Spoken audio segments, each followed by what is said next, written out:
훗날 이 사건을 크리스마스의 기적이라고 부릅니다. 성탄절의 기적이다. 혹시 우리 성도님들 가운데는 일사후퇴 때 내려오신 분 계신가요? 네. 너무나 오래전 이야기죠. 1950년 12월 15일부터 24일, 오늘 24일까지 열흘간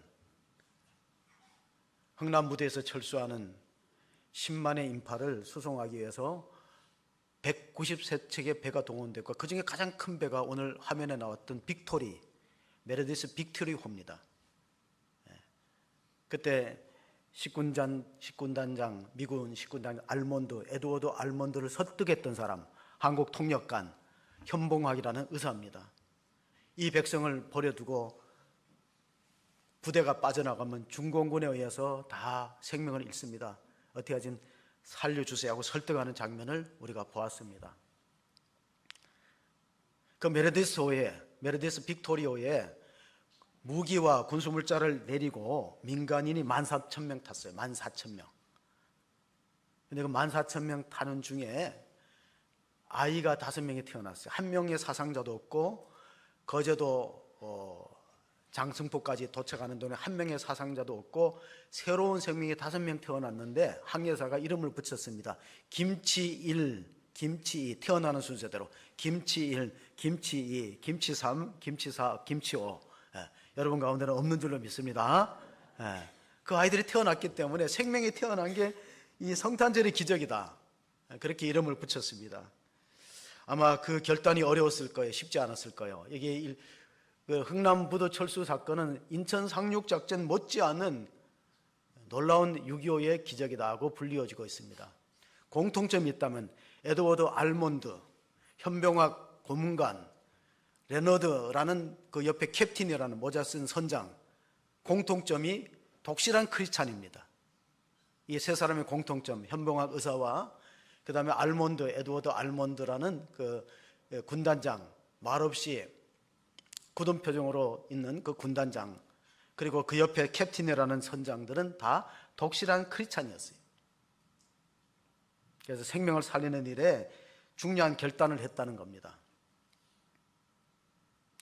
현봉학 의사는 세상을 떠난 후에 얼마 전에 세브란스 병원에서 해고전이 있었습니다. 사진 해고전. 이분은 의학 박사였고, 그때는 이제 민간인으로 고문관으로 알몬드 소장을 설득해 갖고 어떻게든지 태워줘야 된다, 그렇게 설득했는데 세상을 떠난 후에 사진전을 열었습니다. 근데 그 사진을 보면 진짜 눈보라가 내리는 사진, 우리가 그 노래도 있잖아요. 눈보라가 휘날리는 바람찬 흥남부두에, 그 다음 뭐죠? 목을 놓아 울어봤다, 사자를 보았다. 눈보라가 휘날리는 바람찬 흥남부두에. 그리고 마지막 가사가 이렇습니다. 피눈물을 흘리면서 일사 이후 나홀로 왔다. 그 노래가 탄생된 배경이 바로 흥남부두 철수 사건이에요. 그래서 이 현봉학을 뭐라고 부르냐면 한국판 신들러라고 부릅니다. 독일의 신들러, 오스카 신들러가 유대인들을 구해냈듯이 이 현봉학 의사가 그 알몬드 소장을 설득해서 10만이라는 많은 우리 북한 사람들이 우리나라로 와서 정착하게 된 것이죠. 6.25라는 비극은 1천만의 이상 가족을 낳았습니다.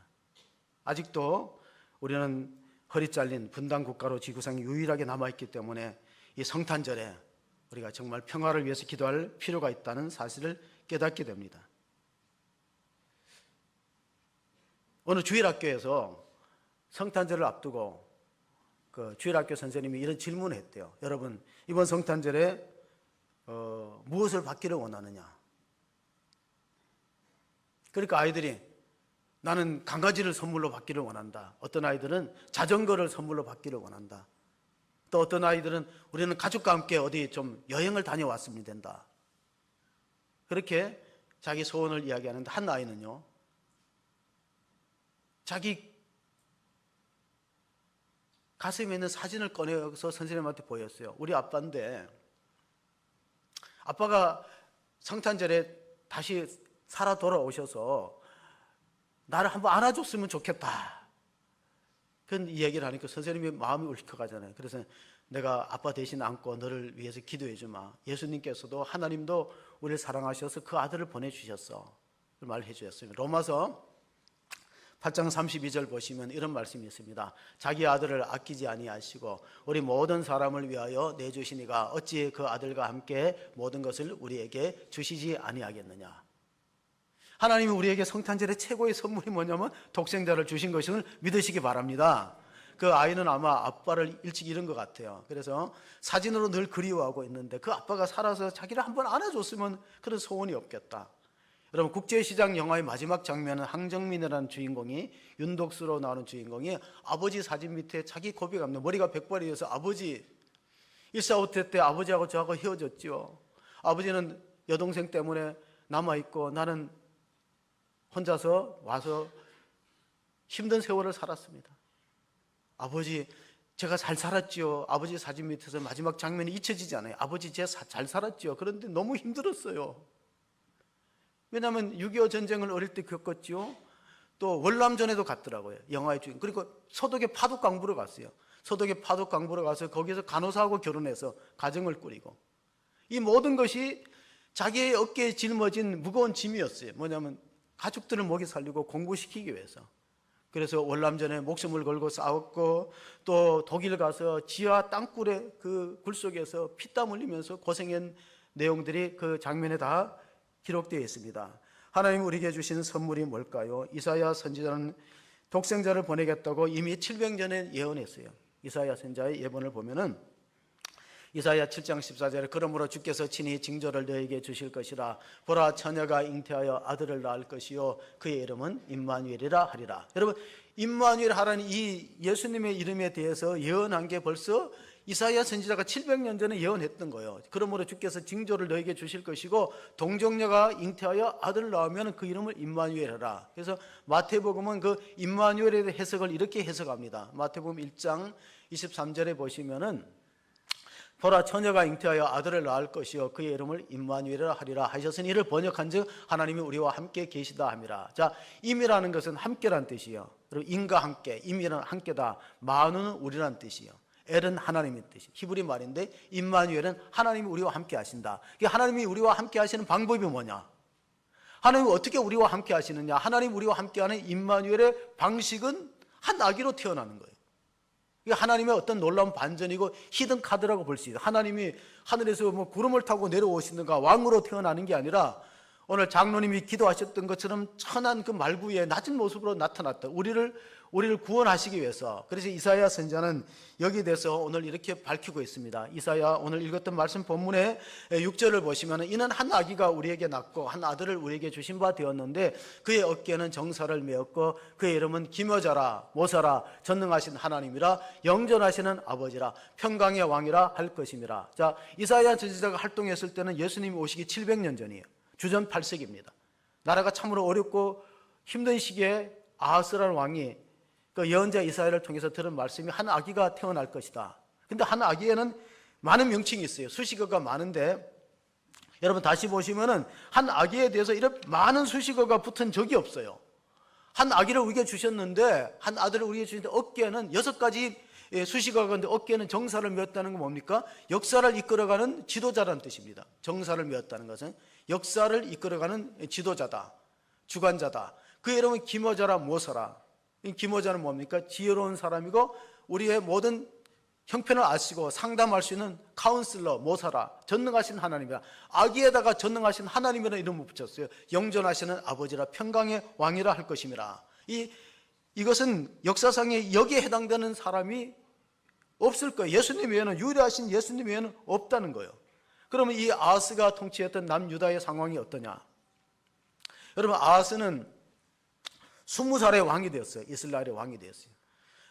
고려시대의 현종은 19살의 왕이 됐는데 왕이 되고 나서부터는 힘든 세월을 보냈습니다. 왜? 거란족이 쳐들어와 갖고, 그러니까 왕이 돼도 하루도 마음 편할 날이 없는 게 현종이었어요. 그래도 국난을 잘 물리치고 밑에 좋은 신하들, 서희 장군, 강감찬, 또 요즘에는 양규라는, 양규를 뭐라고 부르냐면 고려시대 이순신이라 불러요.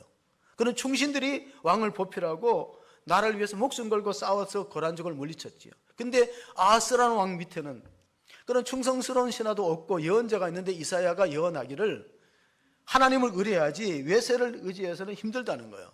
그때 국제 정세가 어떻게 되냐면 북쪽의 이스라엘 배신이라는 왕하고 아람의 르신이 연합군을 결성합니다. 그래서 강대국이었던 아수르를 치자고 요청을 하는데 남쪽 유다도 동참하라는 거예요.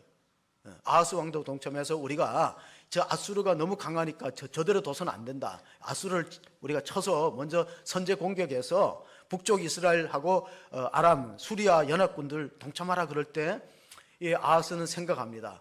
만약에 이 전쟁에 내가 참여하게 되면은 그러면은 나중에 우리의 조공을 바쳤던 아수르가 우리한테 보복할 것 같으니까 나는 너희들하고 연합군이 될 수 없다 그랬어요.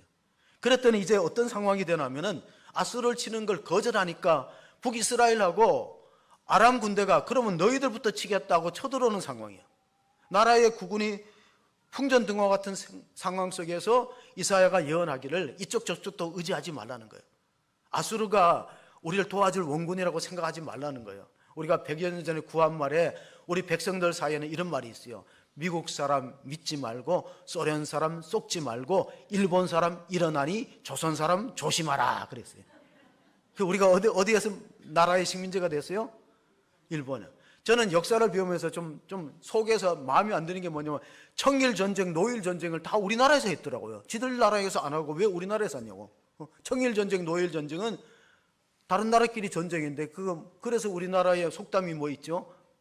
고래 싸움에 새우 싸움에 고래 싸움에 새우등 터진다. 예. 새우 싸움에 고래등 터지지 않겠죠. 자, 그런 속담이 생기게 된 배경처럼 주님은 이런 전쟁의 와중에서 평화의 왕으로 오신다. 평강의 왕이고 영존하시는 아버지고 전능하신 하나님이고 또 그 나라가 영원히 보존될 것이라는 말씀을 해주고 있습니다. 에베소서 2장 14절에 보면 예수님은 우리의 화평이시란 말씀이 있어요. 그는 우리의 화평이신지라 둘로 하나를 만드사 원수된 것, 그 중간에 막힌 담을 자기 육체로 하시고 예수님은 오셔서 자신의 몸을 화목제물로 십자가에 들이심으로 둘로 원수된 관계를 화목하게 만들었다. 그 당시에는 이방인과 유대인의 원수예요.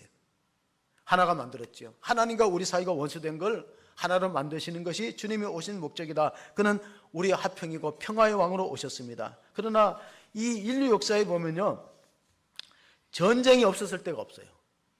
저도 전쟁의 원인이 이데올로기나 사상이나 종교 문제인가, 물론 그런 것도 있어요. 근데 이데올로기나 사상이나 종교 문제 아닌 때도 전쟁이 있었어요. 인간의 욕심 때문에 전쟁이 일어나죠.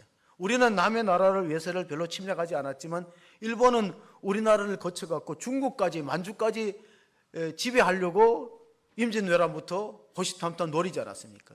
그러니까 인류 역사에는 전쟁이 없었을 때가 없다. 이사야서 오늘 읽었던 말씀 9장 6절 앞에 보면요, 이사야 선지자가 이렇게 예언합니다. 어지러이 싸우는 군인들의 신과 피 묻은 겉옷이 불에 석같이 살라지리니. 뭡니까? 마지막 전쟁은 육박전이에요.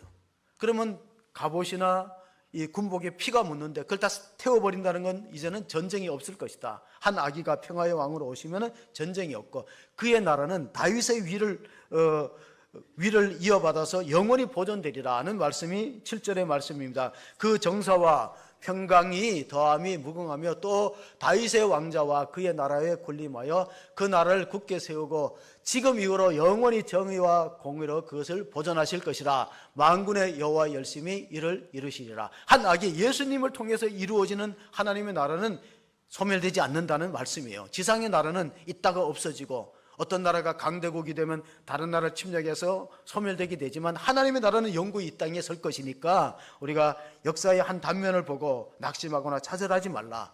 인류 역사의 흥망성쇠는 하나님의 손에 있고 인간의 생사복도 주의 손에 있기 때문에 이사야 선지자는 우리의 모든 육체는 풀과 같아. 이사야 40장 7절 8절에 말씀하시기를 풀은 마르고 꽃은 시들면 여호와의 기운이 그 위에 불미라. 이 백성은 실로 풀이로다. 풀은 마르고 꽃은 시드나 우리 하나님의 말씀은 영원히 서리라 하라. 하나님의 말씀은 변함이 없고 사라지지 않지만은 역사의 어떤 흥망성쇠는 일어났다 사라지기도 하고 한 개인은 태어났다 죽기도 합니다.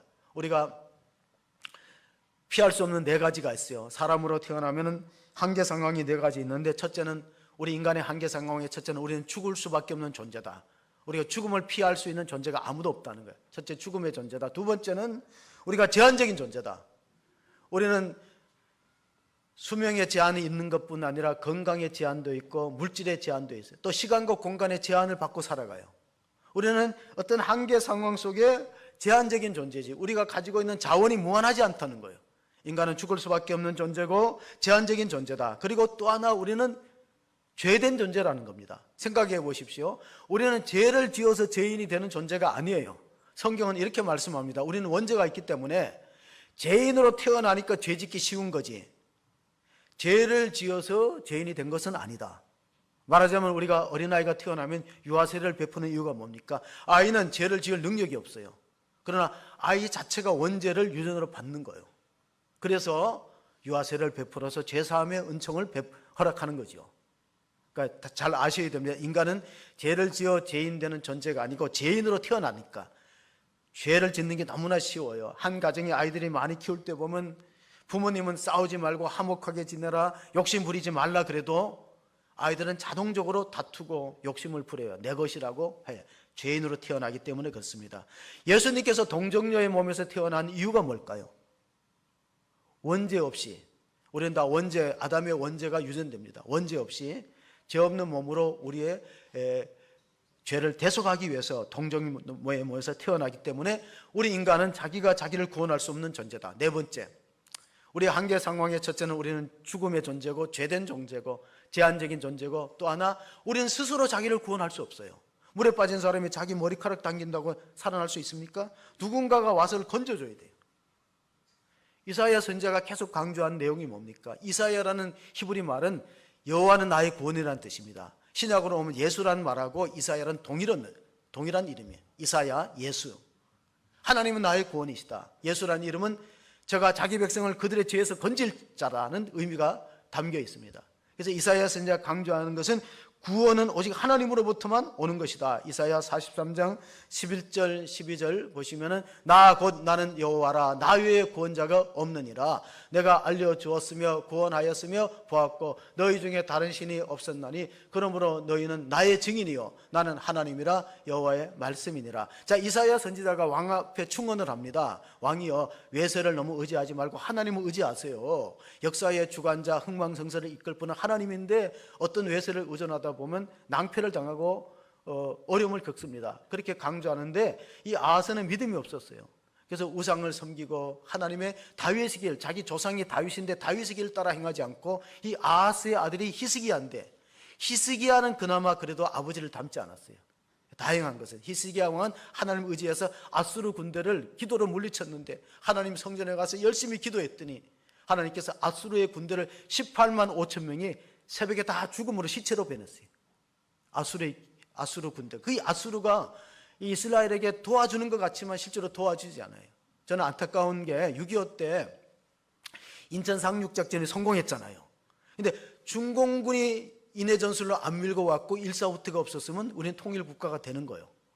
근데 중공군이 밀고 왔죠. 그러면 이승만 대통령은 계속해서 북진을 외치면서 우리가 통일을 해야 된다 그러는데 미국은 또 겁을 냅니다. 3차 대전으로 비하될까 봐 중공군하고 붙어갖고 결국은 허리 잘린 나라가 되고 말았죠. 국제 정세의 흐름도 결국 하나님이 주관한다. 사람이 하는 것 같지만 하나님이 주관하기 때문에 우리가 누구를 따라서 살아야 되느냐. 예수님께서 친히 말씀하셨어요. 내가 곧 길이요 진리요 생명. 우리가 다른 길을 찾지 말라. 주님 안에 길이 있다. 우리가 잘 아는 요한복음 14장에 보면 예수님께서 하신 말씀입니다. 내가 곧 길이요 진리요 생명이니 나로 말미암지 않고는 아버지께로 올 자가 없느니라. 그럼 우리 인생의 목적이 주님께 있다는 거예요.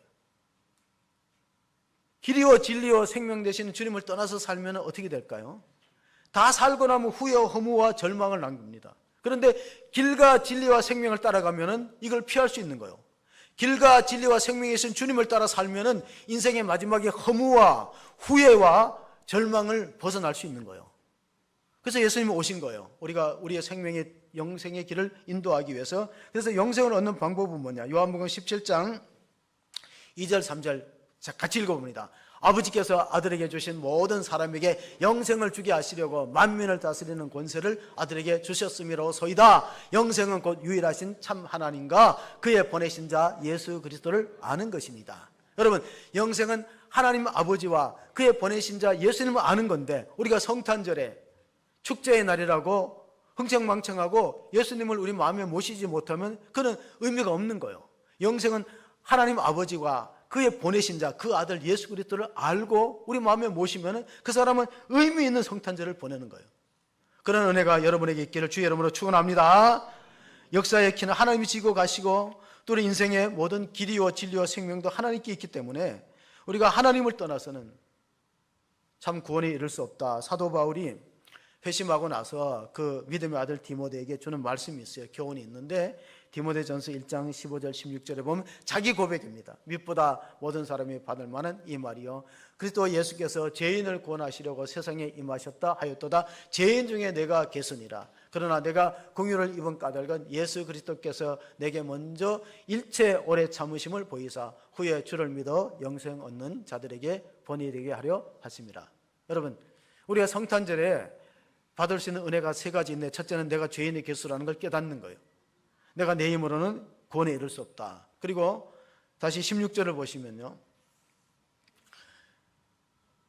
우리는 내가 죄인의 개수라고 고백하고 깨닫는 게 필요하고, 또 하나는 주님이 나한테 굉장히 오래 참았다는 걸 알아야 돼요. 하나님이 정말 성질이 급해갖고 심판했으면 벌써 나는 존재할 수 없었을 수도 있어요. 나에게 오래 참았다. 내가 하나님을 등지고 살 때도, 제약 속에서 헤맬 때도 하나님이 참고 오래 참으셔서 후에 주를 믿어 영생 얻는 자들의 모델 본보기가 되게 하였습니다. 이게 이제 사도 바울의 자기 고백인데요, 우리가 성탄절에 알아야 될 중요한 깨달음 세 가지가, 나는 죄인 중에 개수구나. 두 번째, 내가 하나님의 자비와 공의를 힘고 우리 하나님이 나한테 너무 오래만이 참으셨구나. 그래서 내가 예수 믿어서 영생 얻는 자의 모델이다. 이게 바울의 고백입니다. 여러분, 우리 신앙의 궁극적인 목표는요, 영생에 이르는 거예요. 계속해서 요한복음에 강조하는 것도 그것이고, 디모데 또 사도 바울의 서신서도 보면 계속 강조하는 게 영생에 이르는 거예요. 하나님이 세상을 이처럼 사랑하사 독생자를 주셨으니 이는 저를 믿는 자마다 멸망치 않고 영생을, 죽으면 딱 두 갈래로 갈라집니다. 멸망에 이르는 자와 영생에 이르는 자. 그건 대통령도 마찬가지예요. 재벌도 마찬가지예요. 어떤 위인도 마찬가지예요. 어떤 박사도 마찬가지예요. 죽으면 딱 두 갈래로 갈라집니다. 멸망에 이르는 자와 영생에 이르는 자. 예수님은 역사의 분기점이 됩니다. 예수님이 태어나는 해를 중심으로 2023년이 되는, 예수님이 태어나기 이전을 비포 크라이스트라고 불러서 기원전이라고 불러요. 예수님이 태어난 날을 아노 도미네, 라틴 말입니다. 주후란 뜻입니다. 예수님이 역사의 분수령이 되고 우리 인생에 있어서는 한 사람은 멸망하는 사람, 한 사람은 영생 얻는 사람이 분수령이 되는 거예요. 그 누구를 믿는 자에 달려 있습니다. 많은 사람들이 이 진리를 모르고 자기 생각에, 자기 철학과 자기 사정에 빠져 있습니다. 2차 세계대전 끝에 독일군의 포로가 된 목사님이 있습니다. 그 목사님 이름은 맥도날드 목사님. 이름이 좀 이상한데 맥도날드 목사님입니다. 어떻게 독일군 포로 수용소에 갇혀 있는데 자기 친구가 전기 기술자가 있어요. 전기 기술자가 부속을 조립해 갖고 라디오를 만들어서 BBC 방송을 청취했어요. 근데 어떤 소식을 들었냐면은 연합군이 상륙작전에 성공했다. 이게 언제적 일이냐면 1944년도 6월 6일 노르망디 상륙작전이 성공했다는 소식을 조립된 라디오 방송으로 들었어요. 자기 친구 기술자가 목사님한테 얘기합니다. 목사님, 기쁜 소식이 있어요. 연합군이 상륙작전을 성공했다는 거예요. 이게 무슨 뜻이냐면요, 아이젠하우가 이끄는 연합군이 프랑스에 해온 노르망디의 상륙작전을 하면 독일의 교두보가 무너지는 거예요.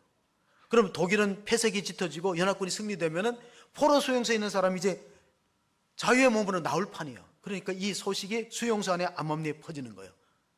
그들이 들어왔대. 연합군이 들어와서 상륙작전을 성공했대. 보지는 못했어요. 근데 한 사람이 그렇게 말하니까, 그 라디오 청취해서 말하니까 다 듣는 거예요. 기쁜 소식이다. 어떤 사람은 막 일어나서 춤을 추는 사람들, 자, 우리가 살아날 수 있다, 우리가 집으로 갈 수 있다. 근데 상황은 아무것도 안 바뀌었어요. 높은 담벼락에 철조망이 쳐져 고압선이 흐릅니다. 상황은 아무것도 안 바뀌었어. 여전히 포로 수용소에 갇혀 있습니다. 막 감옥 안에 수용소 안에서 뛰고 이러니까 그 내용을 모르던 독일 보초병들이요, 저놈들 미쳤나 그랬대. 저놈들 아무것도 달라진 게 없잖아요. 미쳤나? 쟤들이 미쳤나? 왜 저렇게 갑자기 난리를 부리고 있느냐? 그런데 그 사실은 실제로 이루어졌던 역사적인 승리였고, 이듬해 독일이 망합니다. 1944년도 6월 6일 노르망디 상륙작전에는 결국 독일의 폐색이 짙어지고 45년대에 독일이 패망하고 말았어요. 이거를 역사학자들은 이렇게 말합니다. 노르망디 상륙작전은 D-Day다. 그리고 45년대에 독일이 패망하고 연합군이 승리는 V-Day다. 그 D-Day는 뭐냐? 예수님의 초림이 D-Day라는 거예요. 예수님이 이 땅에 오셔서 십자가를 죽으시고 부활하셔서 마귀의 진영이 다 무너진 거예요. 근데 패잔병들이 있거든요.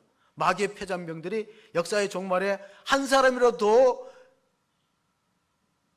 구원에 이르지 못하기 위해서 교회 안에도 들어왔어요. 어떻게? 우는 사자처럼 두루삼키며 삼킬 자를 찾고 있어요. 마귀는 마지막 발약합니다. 한 사람이라도 믿음의 길에서 어떻게 하면 떨어뜨릴까? 한 사람이라도 어떻게 신앙생활하다 시험 들게 할까? 우는 사자처럼. 왜? 자기 때가 얼마 남았거든. 요한계시록에 보면 마귀 사탄은 마지막에 무정에 갇히고 심판의 때를 기다리고 있어요. 그러니까 역사의 종말에 어떻게 합니까? 교회에 다니면서 성도들 교회 안 나가게 하고 시험 들게 하고 구원의 길에서 이탈시키려고 몸부림치고 있어요. 그래서 어스카 콜만이라는 신학자는 이거를 구속사적으로 해석했어요. 그분은 구속사를 체계했는데, 구속사가 뭐냐? 구속사라는 건 일반 역사 밑에 흐르는 하나님의 구원의 경륜을 구속사라고 부르는 거예요. 자, 일반 역사는 흘러갑니다. 우리가 눈에 보이는 역사는 일반 역사예요. 세계사라고 그러는데, 그 세계사 밑에 흐르는 게 뭐냐면 하나님의 구원의 역사가 흘러가고 있어요. 어떻게 하면 인류를 구원할까? 어떻게 하면 택한 사람을 구원해서 영원한 하나님 나라로 데리고 갈까? 그 영생의 길에 이해할까? 그게 하나님이 그 구속사를 통해서 일하시고 있다는 거예요. 그래서 우리 구원을 가리켜서 이미와 아직이라는 두 부사로 설명합니다. 우리가 예수 믿어서 이미 구원받았고 영적인 구원은 받았어요. 그런데 우리 몸이 아직도 죄된 몸에 갇혀 있어요. 그 아직은 우리가 구원을 경험하지 못할지라도 죽으면은 우리 몸에 새로운 몸을 입혀주는데 그 부활의 몸입니다. 그러므로 하나님 나라는 이미 시작됐지만 아직 완성된 건 아니고, 우리의 구원은 이미 시작됐어요. 예수 믿어서 이미 영적인 구원을 받았어요. 그런데 육적인 몸의 구속이 이루어지려면 우리가 하나님 나라 가서 우리가 새로운 몸을 입을 때 구원이 완성되는 거죠. 히브리서에는 이것을 이렇게 설명합니다. 히브리서 9장 27절 28절 보시면, 한 번 죽는 것은 사람에게 정해진 것이요 그 외에는 심판이 있으리니 이와 같이 그리스도도 많은 사람의 죄를 담당하시려고 단번에 들이신 바 되셨고, 구원에 이르게 하기 위하여 죄와 상관없이 자기를 바라는 자들에게 두 번째 나타나시리라. 두 번째 나타나시는 날은 V-Day 승리의 날이에요. 첫 번째는 뭐냐? 결전의 날입니다. 디시전 데이, D-Day라는 말은 디시전 데이라는 거예요. 예수님은 많은 사람, 우리의 죄를 담당하시려고 한 아기의 모양으로 나타나셔서 성장하여 공생애 때 자신의 몸을 십자가에 단번에 들이시고 이제 구원을 완성하기 위해서 두 번째 나타나는 날, 재림하면 두 번째 나타나는 거예요. 그 과정 속에 우리 신앙생활이 있기 때문에 우리가 선택이 얼마나 중요한가. 우리는 끊임없는 선택을 하고 살아가고 있습니다. 오늘 또 교회 나올까 못 나올까 선택하죠. 내일 또 선택하죠. 우리 선택의 순간순간을 맞이하게 됩니다. 그런데 빛으로 오신 예수님을 거절하면 어떻게 될까요? 요한복음 3장에 보면은 빛으로 오시는 예수님을 거절하는 사람들이 있었어요. 18절 19절 보시면요, 그를 믿는 자는 심판을 받지 아니하는 것이요 믿지 아니하는 자는 하나님의 독생자의 이름을 믿지 아니하므로 벌써 심판을 받은 것이라. 그 정죄는 이것이니 곧 빛이 세상에 왔으되 사람들이 자기 행위가 악함으로 빛보다 어둠을 더 사랑하는 것이다. 아기 예수님이 태어났을 때 빛보다 더 어둠을 사랑하는 사람은 예수님 오는 거 환영하지 않았습니다. 헤롯은 죽이려고, 아기 예수를 죽이려고 혈안이 되어 있고, 또 서기관들과 바리새인들은 성경을 그렇게 연구하면서도 예수님 오신 것을 외면했어요. 영접지 않았어요. 예수님을 영접하시는 사람들은 소외된 계층의 목자들, 동방박사들, 그런 사람들이 예수님을 찾아서 만났다는 것이에요. 빛이 세상에 왔으나 사람들은 어둠 속에 거하고 어둠을 더 사랑하기 때문에 빛이 오는 걸 싫어합니다. 가끔 이 TV에 보면 도박하다가 이게 막 이렇게 이 카메라가 들이닥치면 다 얼굴을 가려요. 도박이 좋지 않다는 행위. 도박이 떳떳하고 자랑스러운 행위면 얼굴을 감출 필요가 없죠. 근데 대개 보면 숨고 얼굴을 가려요. 예수님은 우리의 구원의 빛으로 오시고 세상의 빛으로 오셨는데 예수님을 거절하는 사람은 어둠을 더 좋아하는 사람이에요. 빛보다 어둠을 더 좋아하는. 그러므로 주님은 이렇게 말씀하세요. 예수 안 믿는 자체가 심판받은 거다. 잊지 마세요. 빛이 세상에 왔을 때 빛을 거절하는 건 뭡니까? 이미 아마 자기 마음이 자기가 자기를 심판하는 거예요. 구원의 문을 닫아버리는 거예요. 그러면 그 사람은 성탄절과 아무 관계가 없는 사람이 되고 마는 것이죠.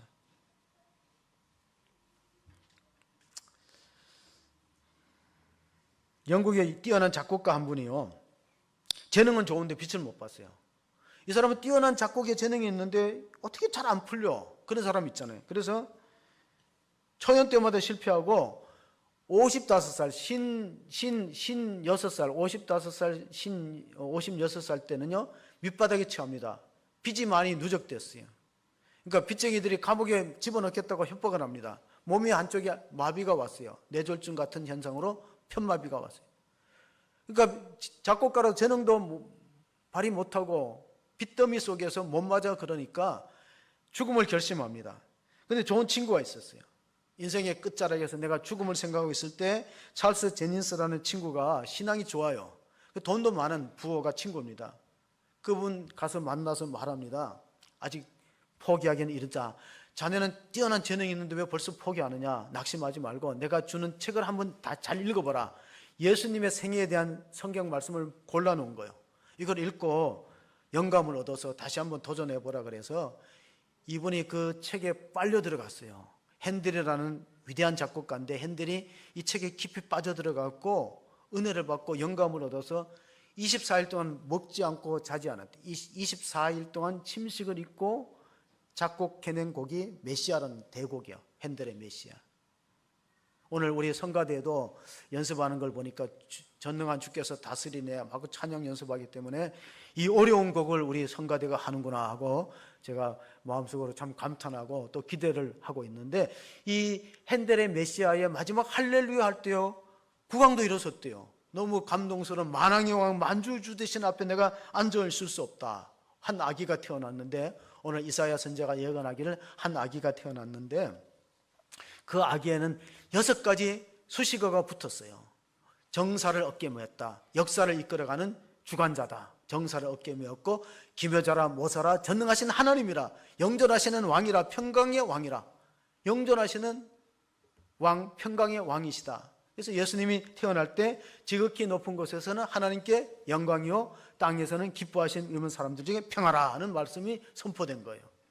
자, 이사야서는요 예수님이 지문이 찍혀있는 책이라. 그리고 이사야 선지자는 선지자의 왕자라는 이름을 불러요. 선지자가 예레미야도 있고 에스겔도 있는데 이사야만큼 예수님이 오실 것에 대해서 생생하게 예언한 예언자가 드물어요. 왜냐하면 예수님의 탄생을 예고했죠. 처녀의 몸에서 탄생할 걸 예고했죠. 또 이사야서 55장, 53장에 보면 고난받을 것도 예고했어요. 그가 찔림은 우리의 허물 때문이요, 그가 상함은 우리의 죄악 때문이라. 그가 징계를 받음으로 우리가 나음을 입고 그가 채찍에 맞음으로 우리의 모든 병이 치료되었다. 그런 말씀이 다 담겨 있거든요. 그래서 이사야 선지자가 위대한 게 예수님이 앞으로 어떻게 태어나셔서 어떤 일을 하고 어떤 구원을 이루실까의 예언을 700년 전에 했어요.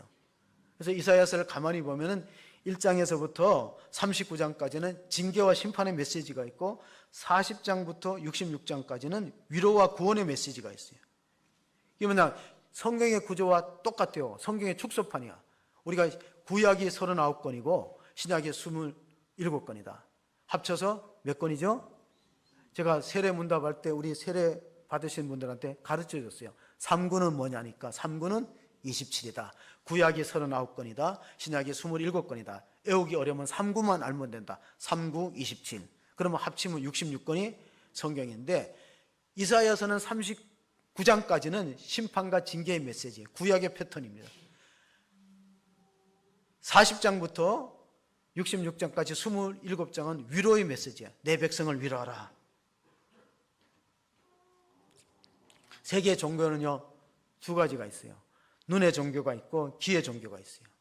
눈의 종교, 불교 같은 데 가보면요, 그 사찰에 그림이 엄청나게 많아요. 눈의 종교예요. 보이는 거. 근데 기독교는 귀의 종교입니다. 하나님의 말씀을 잘 들어야 인생 역전이 일어나는 거예요. 자, 이사야서 55장 3절을 우리가 끝으로 한번 봅니다. 너희는 귀를 기울이고 내게로 나와 들으라. 그러면 너희의 영혼이 살리라. 내가 너희를 위하여 영원한 언약을 맺으리니 그 다윗에게 허락한 확실한 은혜리라. 자, 첫 번째 언약은 모세와 맺은 행위 언약이에요. 두 번째, 다윗의 후손으로 오시는 예수님과 맺은 언약은 영원한 언약인데 그것은 행위의 언약이 아니고 은혜의 언약이에요. 은혜. 내가 하나님 믿는 너 백성들을 죄를 사하고 영원한 생명의 선물을 주시겠다. 그래서 우리가 정말 이 성탄절에 받아야 될 선물이 뭘까요? 그것은 바로 예수님을 왕으로 모시는 거예요. 성탄절은 이걸 결정하는 거예요. 성탄절은 내 인생 왕이 내가 될 거냐 예수님이 될 거를 결정하는 거예요. 아직도 내 인생의 왕자에 내가 있다 그러면 그 사람은 성탄절이 의미가 없는 거예요. 성탄절은 내 인생의 왕이 주님이 될 것이냐 내가 될 것이냐 그걸 결정하는 거예요. 생텍쥐베르라는 프랑스의 작가가 있어요. 어린 왕자, 잘 알려진 책이죠. 생텍쥐베르의 어린 왕자에 보면 이런 대화가 있어요. 어린 왕자와 여우가 대화합니다. 이 세상에서 가장 어려운 게 뭐냐? 그러니까 여우가 대답하기를 이 세상에 가장 어려운 건 돈 버는 거 아니냐? 공부하는 거 아니냐? 세상에서 출세하는 거 아니냐? 그럴 때 어린 왕자가 말했어요. 이 세상에서 제일 어려운 것은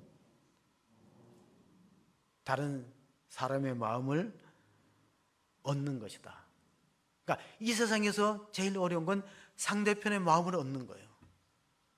우리가 첫 번째 화면에 봤던 것처럼 현봉학 의사가 알몬드 소장의 마음을 움직이려고 계속 설득하잖아요.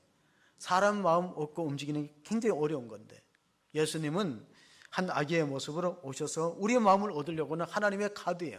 하나님이 높은 것의 왕으로 오셨다면 우리 마음이 거부감이 생길 건데 한 아기의 연약한 모습으로 오셨습니다. 그래서 파스칼이라는 물리학자는 이렇게 말합니다. 우리가 하나님을 경험하기 위해서 필요한 것은 우리의 이성이 아니다 그랬어요. 근데 파스칼은 이성의 중요성을 얼마나 강조했냐면 인간은 생각하는 갈대라 그랬거든요. 생각하는 이성이 그만큼 과학을 만들고 문명을 창조하는 원동력이 되었다는 것을 말해주고 이성을 높이 평가하는데 신앙의 길은 이성의 길이 아니라고요. 진정한 신앙은 이성을 내 생각을 십자가에 못 박아야 되는 거예요. 그래서 마음으로 예수님을 모셔야 되는 거예요. 마음으로. 자, 정리합니다. 하나님을 경험케 하기 필요한 건 인간의 이성이 아니라 우리의 마음이다. 우리 마음속에 예수님을 모실 때 인생의 변화가 일어나고 삶이 바뀌어진다는 놀라운 기적이, 성탄의 기적이 우리 가운데, 여러분의 성도님들 심령 가운데, 가정 가운데, 교회 가운데 있기를 주의 이름으로 축복합니다. 아멘. 하나님 은혜를 감사합니다. 처녀가 잉태하여 아들을 낳으리니 그 이름을 임마누엘이라 하려고 말씀해 주었습니다. 하나님은 그동안에 우리는 내가 중심이 되는 인생을 살아왔습니다. 그러나 이번 성탄절에는 주님이 왕이시고 우리의 구원자가 되시고 우리를 영생으로 이끄시는 분이라는 걸 확실히 믿고 의지하면서 인생의 주어가 바뀌는 놀라운 기적이 일어나기를 원합니다. 하나님 아버지, 한 아기를 우리에게 선물로 주셨습니다. 그는 역사를 이끌어 가시는 전능자이시고 또 하나님 아버지, 하나님이시고 영존하시는 아버지고 평강의 왕이라고 했습니다. 하나님, 이 땅에는 전쟁의 소문이 그치지 않고 평화가 없지만은 예수님을 구주로 모시는 그 마음 안에는 세상이 줄 수 없는 평안이 있게 하시고 가정 안에는 화목이 있게 하시고 교회 안에는 화평함이 있게 하시고 이 땅에 평화가 도래될 수 있도록 은혜를 베풀어 주시옵소서. 그래야서 우리 인생이 바뀌기를 원합니다. 변화되기를 원합니다. 아기 예수님을 우리 마음에 모시는 복된 성탄절이 되어지기를 간절히 원하옵고 우리 구주 예수 그리스도의 이름으로 기도하옵나이다. 아멘.